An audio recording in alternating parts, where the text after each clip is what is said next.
আসসালামু আলাইকুম সবাইকে। কেমন আছেন সবাই? গরমে তো সবার জীবন অনেক অতিষ্ঠ হয়ে উঠেছে। আমার ক্ষেত্রেও ব্যতিক্রম কিছু নয়। তাই আজকে আমাদের এক বড় আপুর উদ্যোগে তৃষ্ণার্ত পথচারীদের জন্য শরবত এবং খাবার স্লাইনের ব্যবস্থা করে ফেললাম, আলহামদুলিল্লাহ। তো প্রথমে আপুর বাসায় চলে এসেছি। আপু আমাদেরকে আগে ঘরে ঠান্ডা করে নিল, যেন আমরা স্ট্রং থাকতে পারি, আর বাহিরে গিয়ে তৃষ্ণার্ত মানুষদেরকে আবার স্ট্রং করে দিতে পারি। ফুরফুরে মন যদি ফুরফুরে না থাকে, আপনার কোনো কিছুই ভালো লাগবে না। মেজাজ যদি ভালো না থাকে, তাহলে কিন্তু কখনোই কোনো কিছুতে মন বসে না, সব কিছুতে খিটখিটে একটা ভাব চলে আসে। এইখানে শরবত বানানোর আয়োজন চলছে, আর আমি একটু সাইড থেকে দেখতেছিলাম যে কিভাবে কি করতেছে। শরবত কিন্তু আগে থেকে অন্য একটা বড় ড্রামের মধ্যে বানানোই ছিল, এখন শুধু চিনি আর ট্যাংটা অ্যাড করা হচ্ছে। এই তো এখানে শরবত বানানোই আছে, শুধু ওইখানে চিনির মিশ্রণটা যখন গলে যাবে তখন মিলিয়ে দিলেই আমাদের শরবত অলরেডি ডান হয়ে যাবে। তো এখানে ট্যাং মিক্সড করতেছে, তারপর চিনি তো আগেই দিয়ে দিয়েছে সব মিলিয়ে। তাছাড়া শরবতের সাথে কিন্তু আমাদের ওটস স্যালাইনও ছিল, সবাইকে এক প্যাকেট করে আমরা ওটস স্যালাইন দিয়েছি, যেন খুব বেশি খারাপ লাগলে বাহির থেকে পানি কিনে হলো স্লাইনটা দিয়ে তারা খেতে পারে। আর ওইখানে ব্যানার লাগানো হচ্ছে, আপুর একটা গ্রুপ আছে ভালোবাসার নারায়ণগঞ্জ। আয়োজনটা ভালোবাসার নারায়ণগঞ্জ থেকেই মূলত করা হয়েছে। আপু ভালোবাসার নারায়ণগঞ্জের অ্যাডমিন। আপু খুবই আন্তরিক একজন মানুষ, খুবই ভালো মনের একজন মানুষ। আমাদের সকলকে আপু তার বাসায় আজকে ইনভাইট করেছে। তো এখানে সবাই একটু গল্প করতেছে, আমি ভিডিও করতেছি, কারণ আমি ভিডিও করতে, ছবি তুলতে অনেক পছন্দ করি। আমাদের ওই দিনের প্রোগ্রামে আমাদের সাথে ছিল সাগর ভাইয়া, ছিল সাংবাদিক আরজু ভাইয়া, আর ছিল আমাদের প্রাণপ্রিয় পানখুরি পান্না আপু। এক কথায় বলতে পারি সে আমাদের ম্যাডাম, কারণ সে অনেক ভালো রান্নার ক্লাস শেখায়, তাছাড়া হোমমেড খাবার বিক্রি করে। তো সে এক কথায় আমাদের আপু, তাছাড়া আমাদের ম্যাডামও বলতে পারি।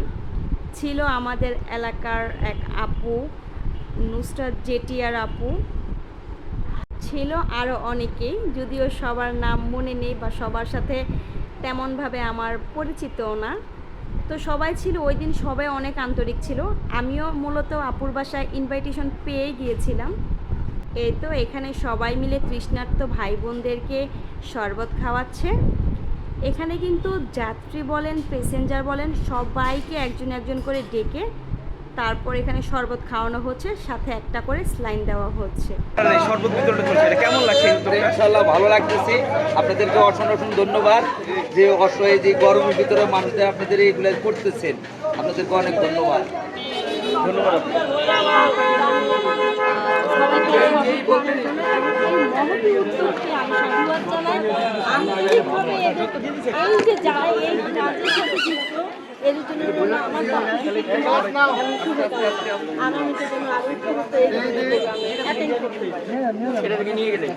আসসালামু আলাইকুম, আমি সাদিয়া আফরিন তোমা, আমার একজন নারী উদ্যোক্তা।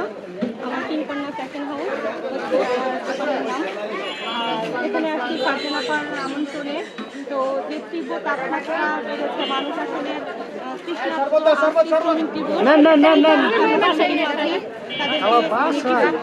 পান করে একটু সহায়তা করছি। তো এই ভালো উদ্যোগে সাজার পাশে থাকতে পেরে আসলে আমরা গরিব।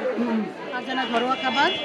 আর এর পাশে নারায়ণগঞ্জ ভালোবাসার নারায়ণগঞ্জের এডমিন আমি তৃষ্ণার্ত রিক্সাওয়ালা শ্রমিক ভাইদের জন্য আজকে আমি ঠান্ডা পানি, ঠান্ডা শরবত আর স্লাইনের আয়োজন করেছি। যখনই হয় আমরা তখনই। আসসালামু আলাইকুম, সবাইকে আমার সালাম। সবাই কেমন আছেন? তো আমরা এখানে তৃষ্ণার্তদের মাঝে স্যালাইন এবং শরবত বিতরণ করতে আসছি। এটা আমাদের ভালোবাসার নারায়ণগঞ্জের গ্রুপ থেকে, ফারজানা কর্মী থেকে আমরা এই কাজটা করতেছি। সবাই আমাদের জন্য দোয়া করবেন, আমরা যেন সামনে আরও ভালো উদ্যোগ করতে পারি, আর সবাই আমাদের সহযোগিতা করবেন, আমরা সবাই থাকবেন এই কামনাই করি। আসসালামু আলাইকুম। আমরা যতদূর জেনেছি, আজকে আপনার উদ্যোগে ভালোবাসা নারায়ণগঞ্জ গ্রুপ থেকে আপনি এই যে আজকে শরবত বিতরণ, তীব্র তাপমাত্রা হয়ে মানুষের জনজীবন যে অতিষ্ঠ হয়ে পড়েছে, আপনি শরবত বিতরণ করে মানুষের মধ্যে ভালো এক ধরনের সাড়া ফেলেছেন। হঠাৎ করে এই উদ্যোগটা যে নিয়েছেন সেই বিষয়ে কিছু বলুন। আমি পর্দার আড়ালে থেকে আমরা ভালোবাসা নান পক্ষ থেকে চাষারা ডিআইটি বিভিন্ন জায়গায় গিয়ে আমরা খাবার বিতরণ করি, অনেক কিছু বিতরণ করি, কিন্তু কখনো আমরা ফুটেজগুলো বাহিরে প্রকাশ করি না। আমরা আমাদের ক্যামেরার মধ্যে সীমাবদ্ধ রাখি। এখন আমি চিন্তা করে দেখলাম আমাদের নানরুটের বিভিন্ন আনাচে কানাচে অনেক সংস্থা আছে, সেজন্য আমি চিন্তা করলাম যে আমি যদি ওপেন করি তাহলে আমার দেখা দেখি যে আমি তো ছোটো একটা আমার ভালোবাসার নানরুট। তো এটা চিন্তা করে যে যাদের বড় বড় মেম্বার আছে, মেম্বারশিপ আছে, তারাও চিন্তা করবে যে না আমরা এত বড় শ্রমিক ভাইদের আমার পক্ষ থেকে সালাম জানাই, শ্রদ্ধা জানাই। আর এই গরমের তৃষ্ণাকে আমার জন্য আমি শ্রমিক ভাইদের জন্য ঠান্ডা পানি আপনি তো আগে ধরে একটা মহৎ কাজ করছেন, আবার হচ্ছে একটা সেবা, এই দুইটা জিনিস একসাথে করছেন, এই বিষয়ের মানে অনুভূতিটা কেমন লাগছে? আমার কাছে অনুভূতিটা অনেক অনেক ভালো লাগছে।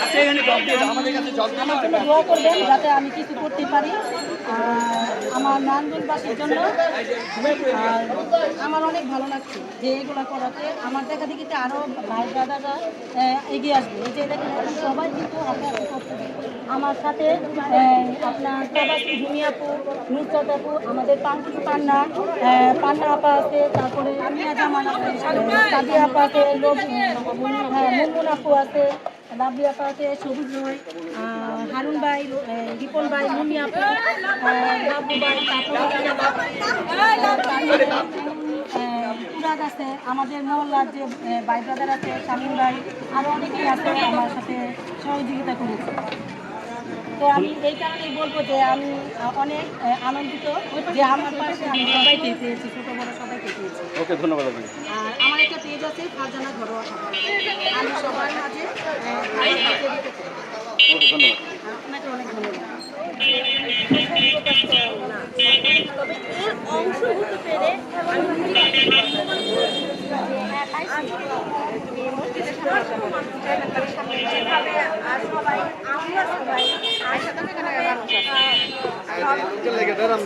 এখানে হচ্ছে সবাই একটু ছোটোখাটো করে ইন্টারভিউ দিয়ে নিয়েছিল। আর হচ্ছে আপু তার বাসায় আমাদের জন্য কাঞ্জির ভাত, বৌয়া ভাত, কাঞ্জির যাও অনেক পদের ভর্তার আয়োজন করেছিল। তো সেগুলো ভিডিও আর নিতে পারিনি। আজকের ব্লগটা এই পর্যন্তই। ভালো লাগলে অবশ্যই লাইক, কমেন্ট, সাবস্ক্রাইব এবং ফলো দিয়ে দিবেন।